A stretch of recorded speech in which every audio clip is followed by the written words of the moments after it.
Alright, so what I just demonstrated was the way to increase the RPMs or decrease the RPMs on this Briggs and Stratton 126 TO2 engine.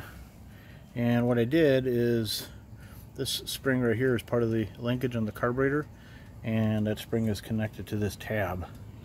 So as you saw in the video, all I did was bend that tab out to put more tension on the spring, and that increased the RPMs on the engine. So that is the Briggs and Stratton 126 T02. I think this year is 09. This particular model has the automatic choke.